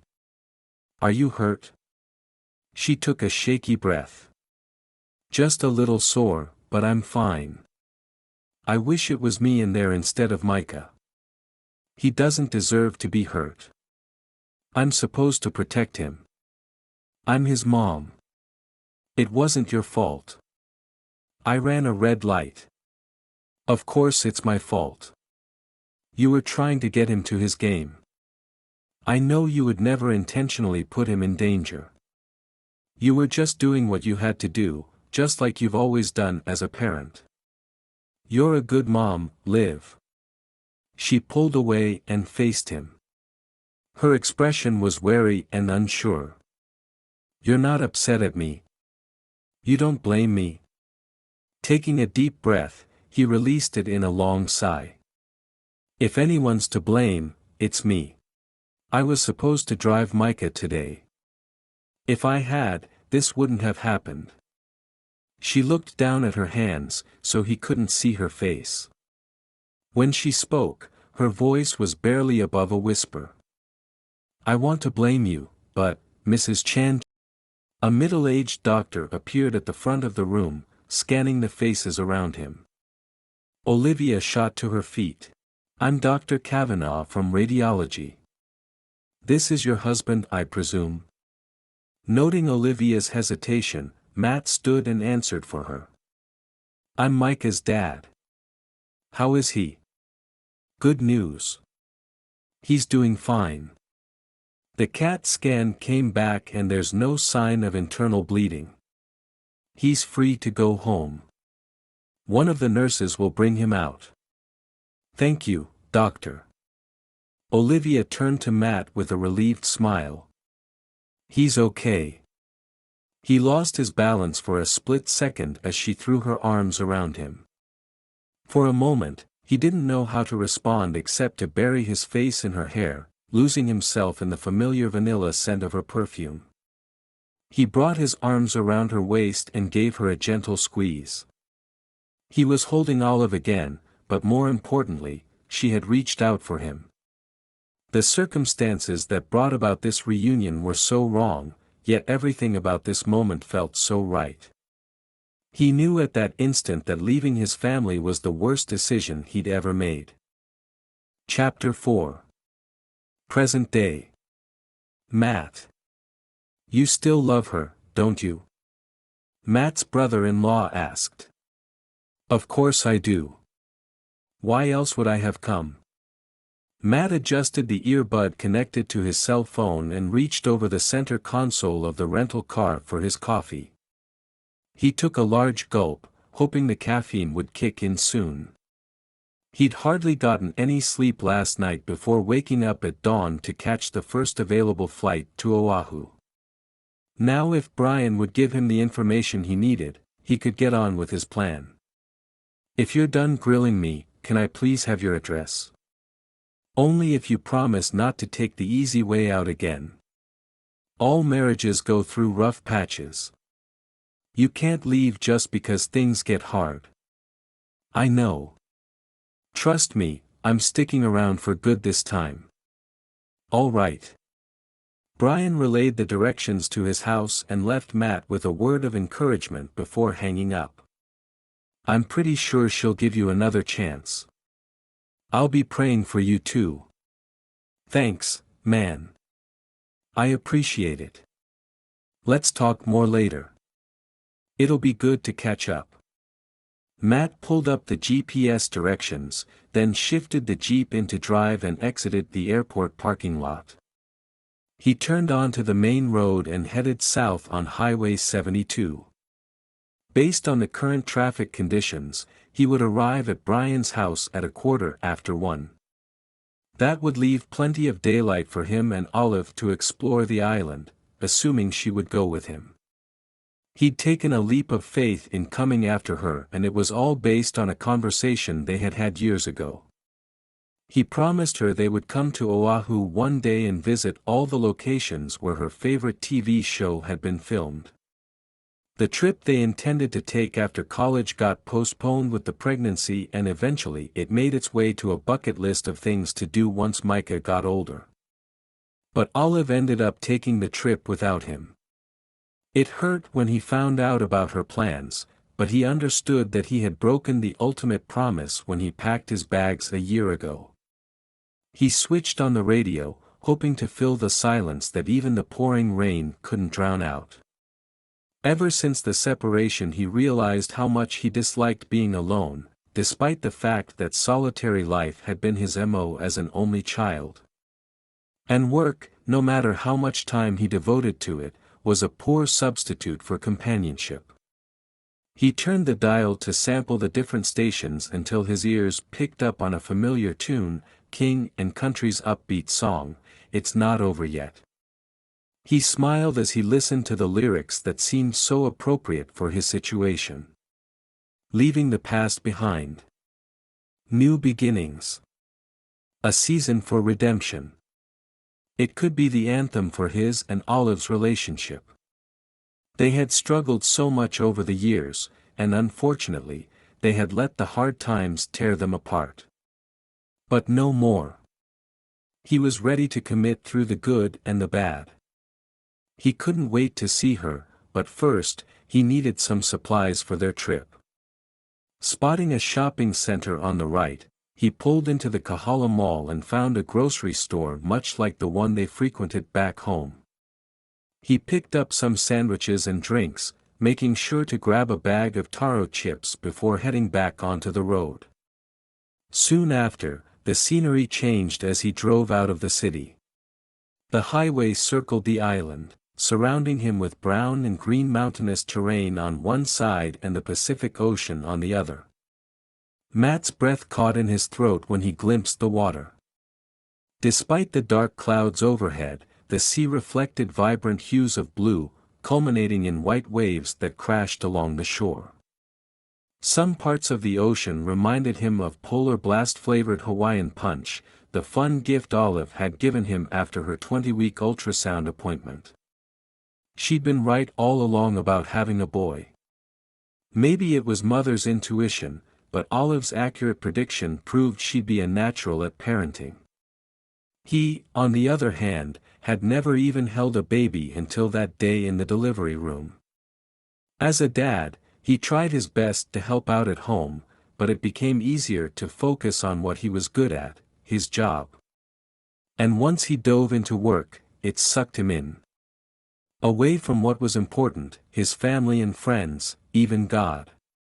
But he was finding his way back.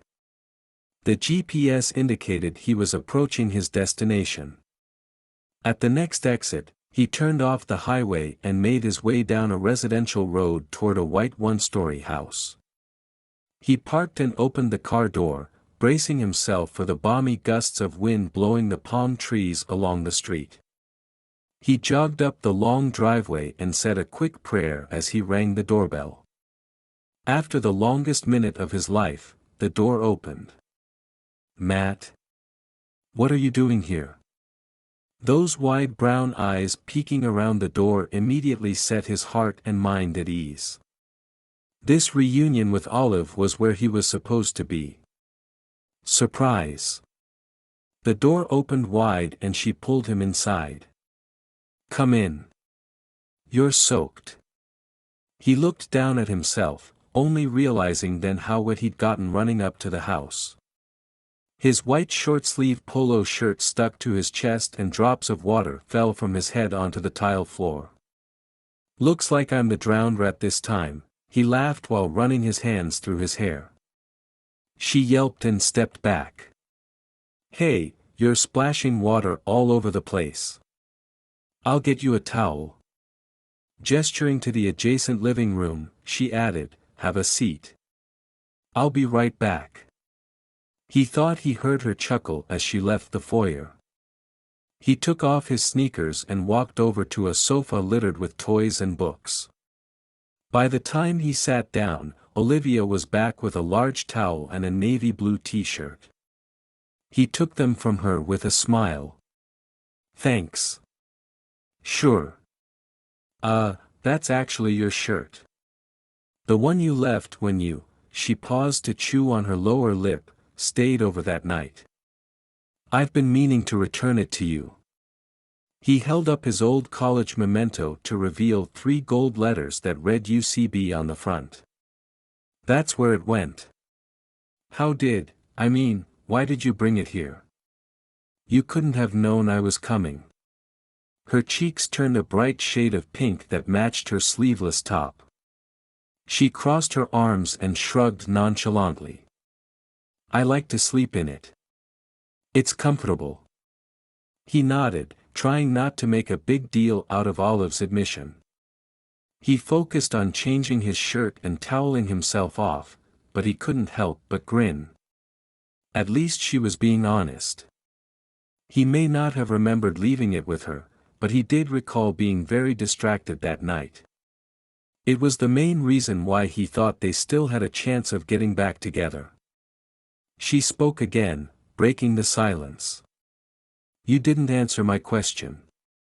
What are you doing here?" Lowering the towel from his head, he met her curious gaze. "I'm here to make good on my promise." "What promise?" "Remember how we said we'd go to all the places where Lost was filmed?" This is our chance. I have all the sites mapped out and I even brought lunch. Have you eaten yet? I only had some crackers, 'cause my stomach's been, wait, you flew all the way here to be my tour guide? Yep. She shook her head slowly in disbelief. You're crazy. She was right. He was crazy about her. And it had been too long since he told her so. Maybe I am. You do realize there's a tropical storm going on right now. It's just some water and wind. This is nothing compared to East Coast weather. He laid the towel across the back of the couch. So, are you game? She was quiet for a moment. Micah will be back soon. Lonnie took them to the aquarium, I know. I talked to Brian already and I told Micah my plans this morning. They said we can take as long as we want. Micah knew you were coming. He nodded. We chatted before I boarded my flight. He promised not to say anything to you. That's why he was so happy when he left. I thought he was excited about seeing the fish. I'd like to think I'm more exciting than fish. She pretended to consider his statement. Maybe a little bit more. She sat down on the square ottoman across from him. I'm impressed. You thought of everything. And you really surprised me. Of course. Have you ever known me to do things halfway? You do always go all out to find a story. He rubbed his hands together, his enthusiasm growing. She knew him so well. Yep. This'll be just as fun as chasing down a lead. Except that we already know where to go. So, are you ready to see the sights? She studied him with narrowed eyes. I don't think I've ever seen you so excited about something besides work. Who are you and what have you done with my husband? The way she said husband, almost like a term of endearment, made his throat tighten. He gave her a grateful smile. He's still here. He's just trying to be the man you married. Her expression softened. She brought one hand to her mouth and nodded. Okay. For a moment, Matt didn't know if he had heard her right. Did you say yes? Yes. Let's go. Matt grinned and stood up. All right. It'll take us an hour to get to the north side, so we better get started. Where are we going first?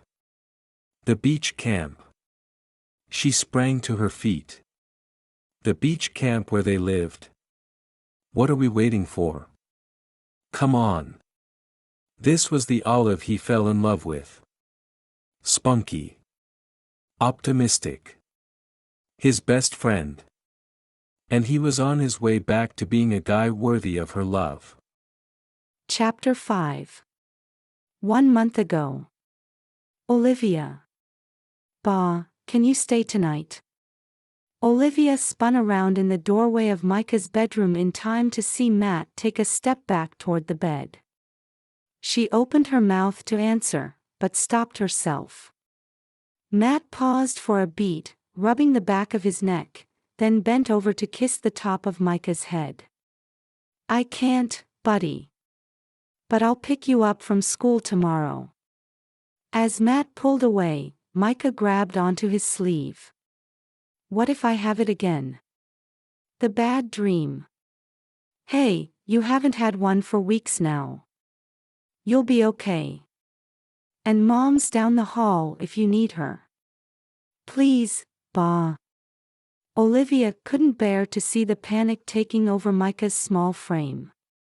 He'd been recovering so well lately, but setbacks were to be expected, especially when his life was still turned upside down by the separation. What he needed was a sense of stability and predictability, something she as his parent, not to mention, a therapist, was supposed to provide. What was one night?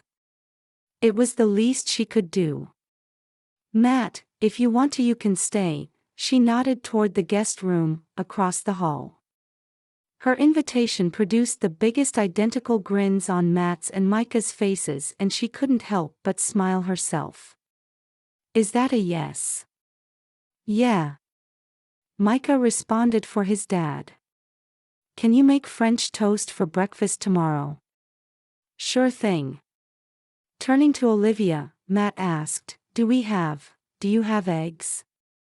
The hurt in Matt's eyes was hard to miss, probably because they no longer avoided eye contact when they talked. Not only that, but she felt like she was seeing him through a new lens.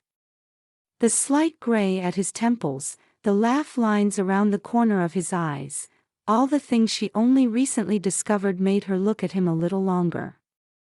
Why had she not noticed them before? She blinked quickly, realizing Matt and Micah were still waiting for her answer. Yeah, we have eggs. Great. Matt smiled and tucked the Superman covers around Micah's shoulders. He rose from the bed and joined Olivia at the door. Now get some sleep. If you need anything, just call me and I'll come. Micah nodded, giving them a toothy grin before he closed his eyes. Good night, Ba.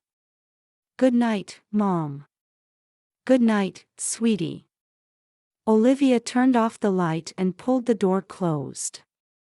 She prayed she had made the right decision in letting Matt stay.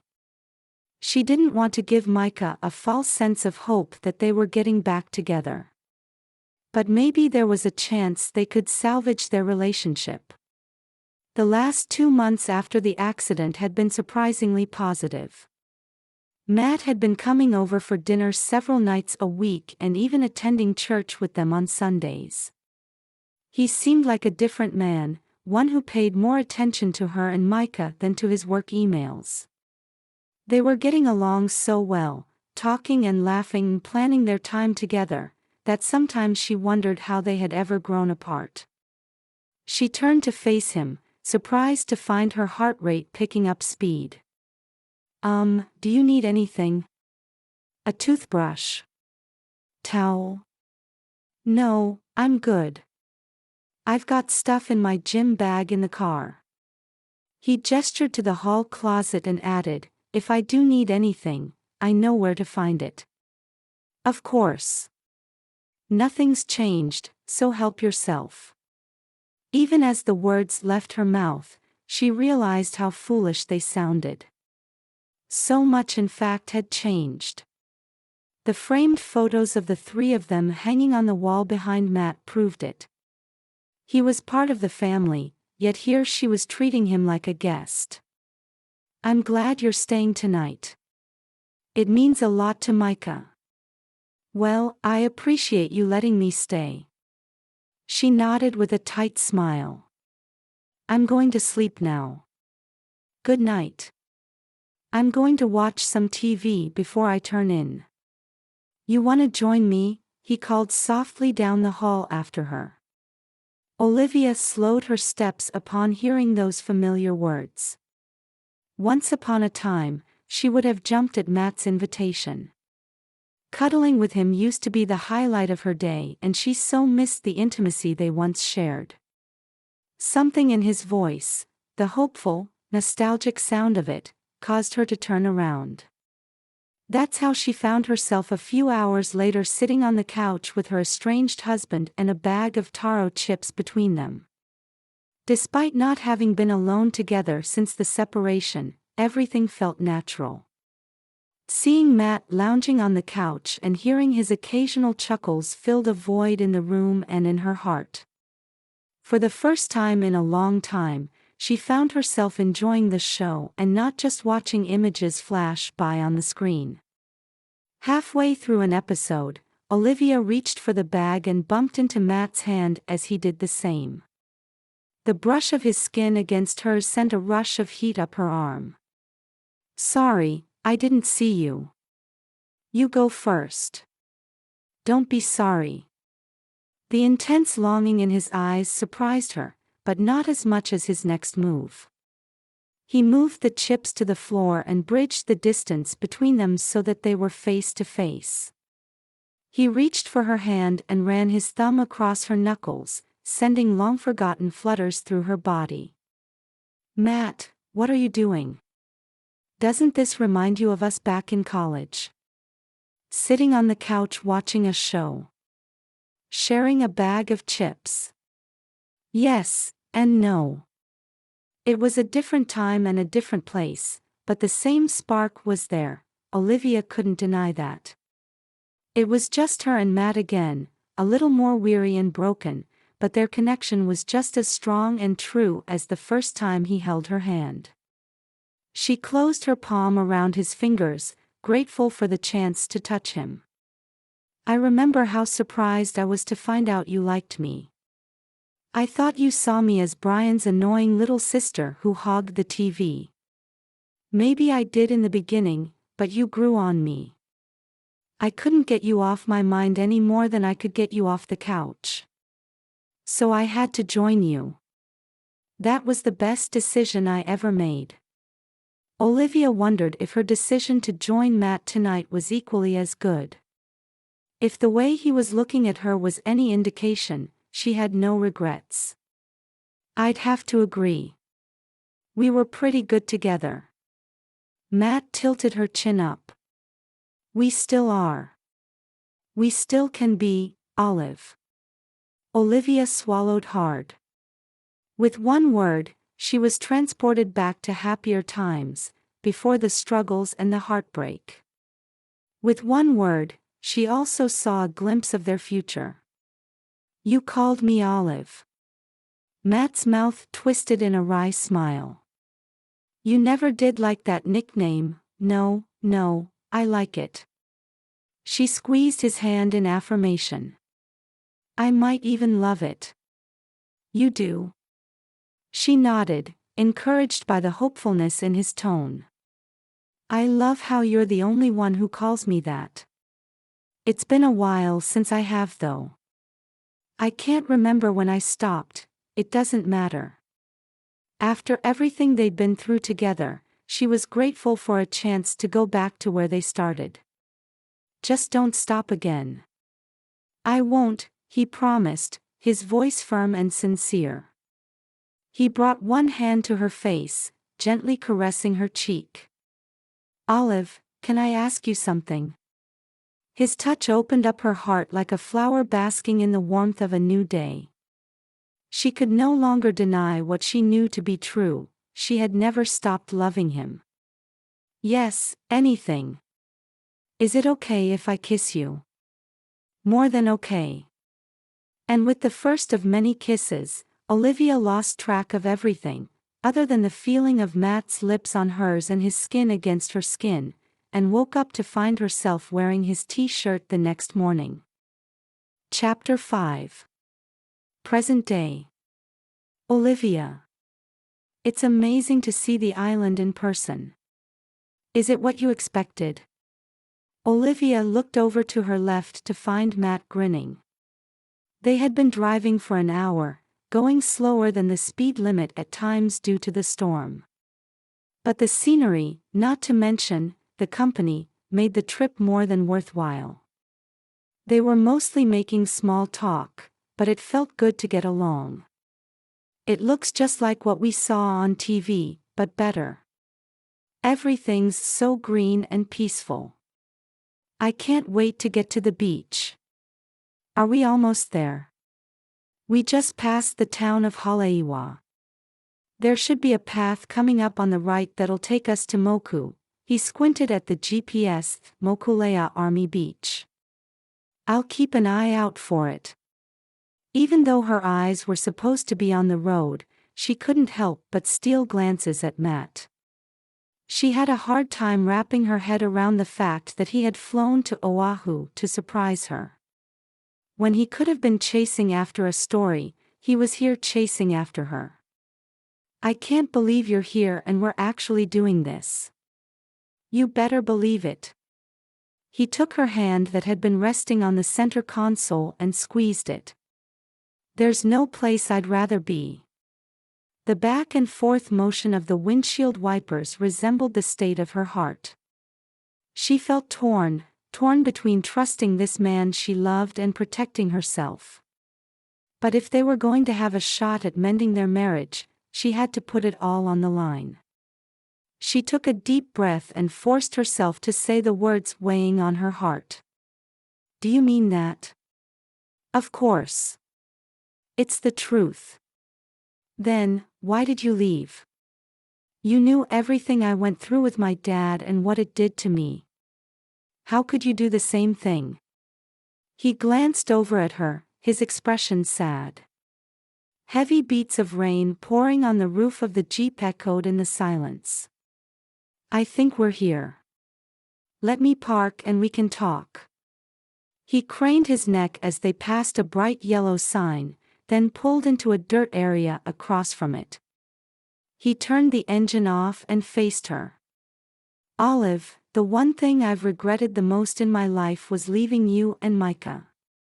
I never wanted to do what your dad did to you. But you did. Why? How could you leave, too? I thought you wanted me to." He released a long breath before continuing. "I felt like I was getting in the way.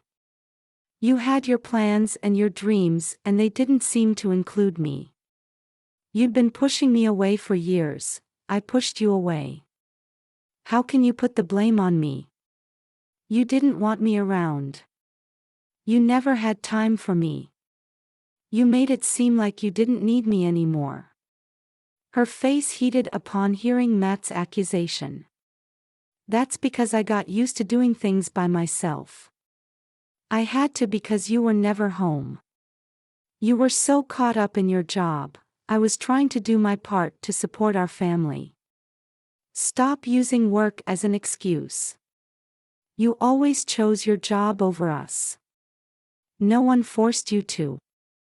You made the choice.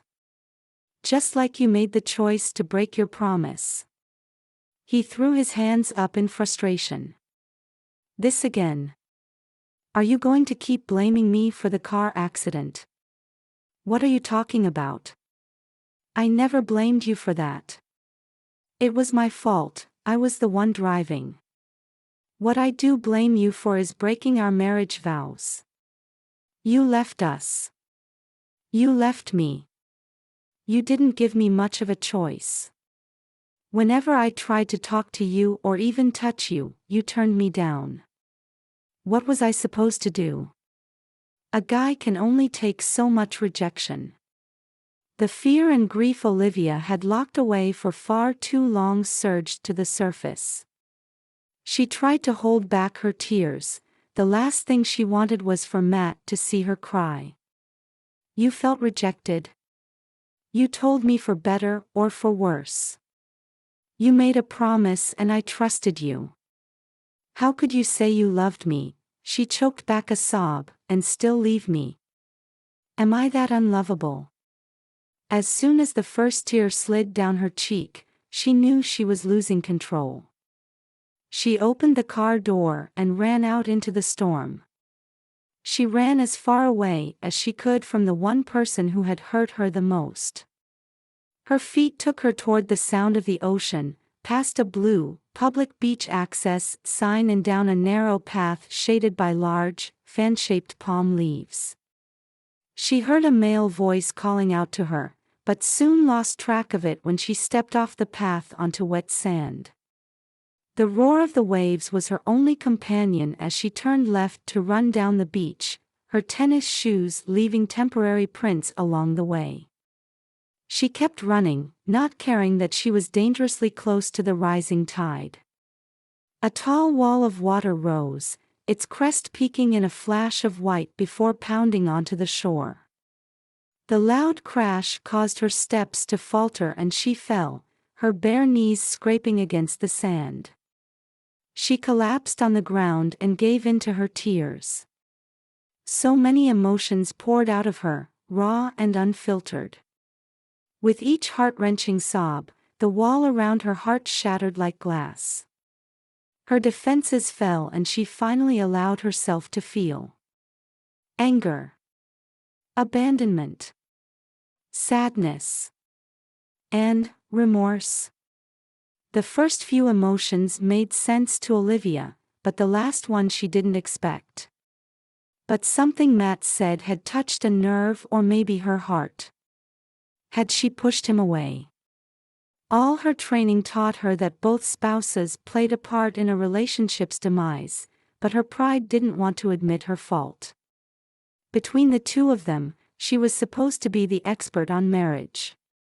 She should have spotted the red flags and used the right interventions. Most of all, she should have realized when she hurt Matt, the only man who had truly loved her, and still did. She needed to get back to him. She struggled to her feet, but with her vision blurred from the falling rain, she didn't notice an oncoming wave. It approached faster and faster, closer and closer until it crashed and pulled her in. She scrambled to anchor herself by digging her fingers into the sand, but her fists were no match against the ocean's power. She took a breath of air as the water subsided for a moment and prayed for God's mercy. In the next instant, Olivia felt a hand grip hers, pulling her out of the water. Gasping for air, she held on with every last ounce of strength and hope within her. Strong arms lifted her up and held her close, providing a safe haven for her trembling, soaked body. "I've got you, Olive. You're okay. I've got you," Matt whispered in her ear as he carried her to the shore. "Matt, I'm sorry. You're right. I did push you away, it doesn't matter. Just don't scare me like that again." He lowered her to the sand and knelt in front of her. "I almost lost you, really lost you." Olivia ran her thumbs over his cheeks, wiping away the rain and also the tears she knew were there from the rasp in his voice. "I don't want to lose you again." "You won't, I promise." "I'm sorry, Olive, for leaving you and Micah. Can you forgive me?" For a moment, she felt like a child again, too trusting and vulnerable for her own good. Also, too hopeful and forgiving. All those months she had stared out her bedroom window, waiting to see if the headlights of a familiar car would turn into the driveway, only to be disappointed day after day. If her father had come back for her, to apologize and ask for forgiveness, she knew her 8-year-old self would have welcomed him home with open arms. He never did though.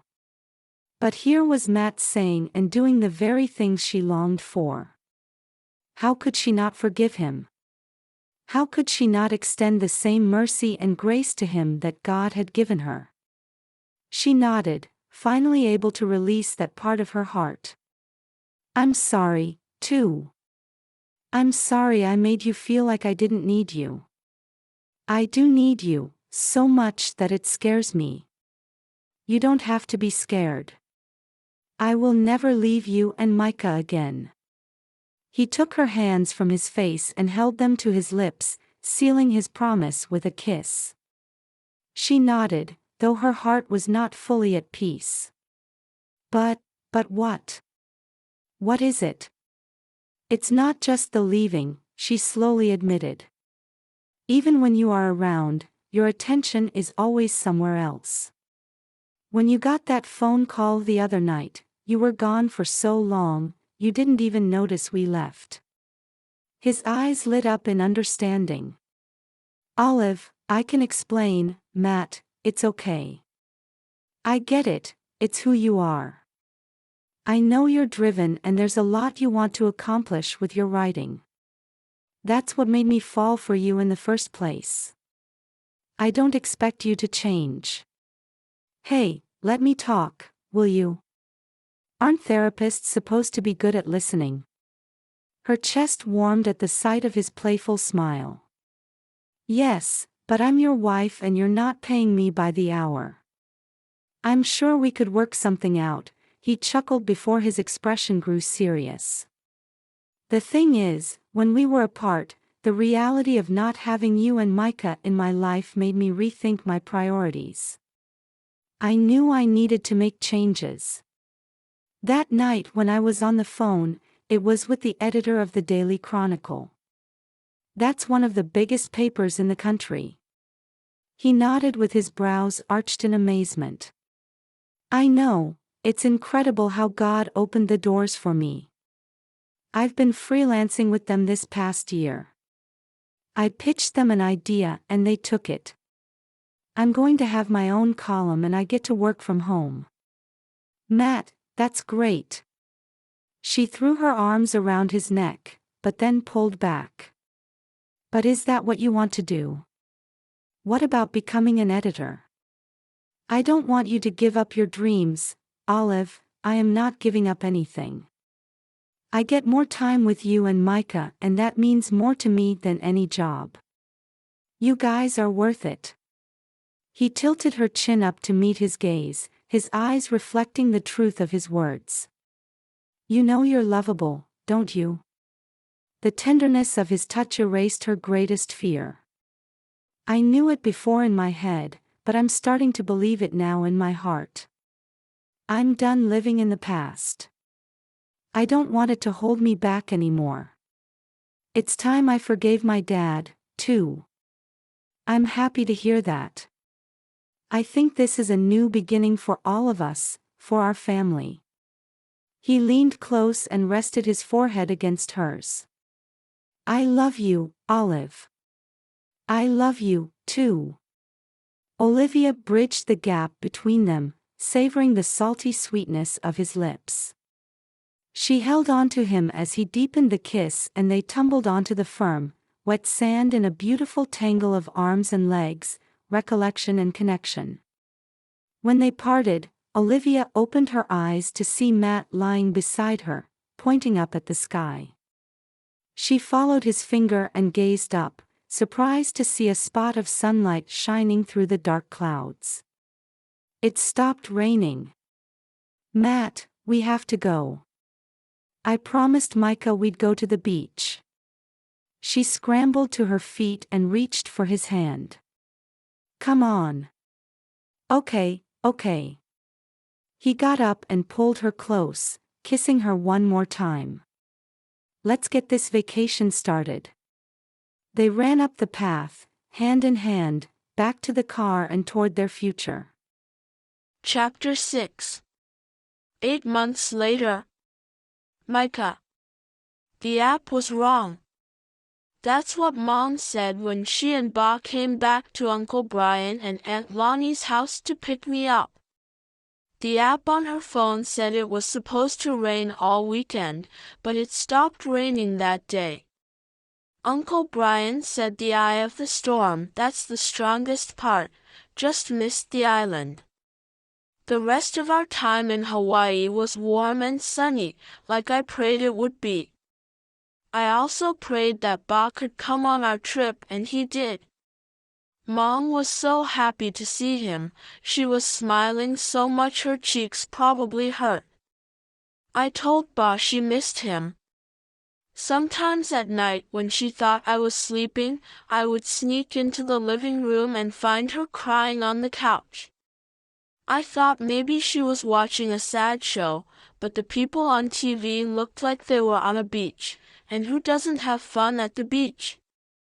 I knew she missed Ba, but I didn't understand why he couldn't come home. Miss Nancy tried to explain it to me. She said grown-ups are like kids and sometimes they need a time out to think about what they did, and that's what Mom and Ba were doing. I don't know why theirs took so long, but I'm glad it's over and they made up.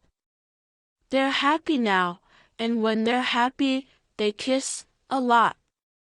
I don't mind, but it's kind of embarrassing when my friends come over. Mom and Ba even got married again. Well, Mom called it a vow renewal, but Ba said it was like a real wedding because they never had one. The day before we left Hawaii, we went to the beach that Ba took Mom to and Uncle Brian married them. Mom wore a pretty dress she borrowed from Aunt Lonnie, and Ba wore his favorite t-shirt, the one that says UCB. Mom let him wear it even though it has holes. I got to be in the wedding, too. I was the ring bearer. That's the person who carries the wedding rings, not the animal.